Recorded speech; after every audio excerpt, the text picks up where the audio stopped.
Guys, അപ്പോൾ നമുക്കിന്ന് ദോശയുടെ കൂടെ ഇടിയപ്പത്തിൻ്റെ കൂടെയൊക്കെ നല്ല കിടിലൻ കോമ്പിനേഷൻ ആയിട്ടുള്ള ഒരു ചട്നി ഉണ്ടാക്കിയാലോ. വെറും ചട്നിയല്ല കേട്ടോ, ഇവൻ്റെ പേരാണ് ശരവണാസ് ചട്നി. അപ്പോൾ നമുക്ക് കാര്യത്തിലേക്ക് കിടക്കാം.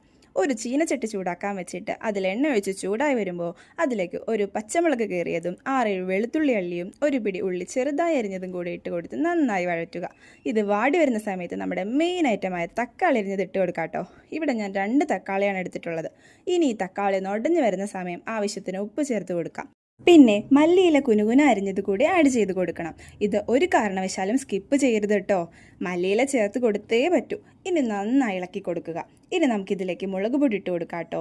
ഇതിൻ്റെ ഒക്കെ പച്ചമണം മാറി വരുമ്പോഴേക്കും സ്റ്റൗ ഓഫാക്കി തണുക്കാൻ വേണ്ടി കുറച്ച് നേരം വെക്കാം. തണുത്ത ശേഷം ഈ വഴറ്റിയത് നമുക്കൊരു മിക്സിയിൽ അടിച്ചെടുക്കാം കേട്ടോ. ഇനി ഒരു പാൻ വെച്ച് എണ്ണ ചൂടായി വരുമ്പോഴേക്കും കടുക്, വറ്റൽമുളക്, കറിവേപ്പില ഇവയിട്ട് വഴറ്റിയ ശേഷം ഈ അരപ്പിട്ട് കൊടുക്കാം കേട്ടോ. ഇതിലേക്ക് ആവശ്യത്തിന് വെള്ളവും കൂടി ചേർത്ത് നന്നായിട്ട് തിളപ്പിക്കാം. അടിപൊളി മണം വന്നൊക്കെ തുടങ്ങിയിട്ടുണ്ട് കേട്ടോ. അപ്പോൾ നമ്മുടെ ശരവണാസ് ചട്നി ഇവിടെ റെഡി ആയിട്ടുണ്ട്.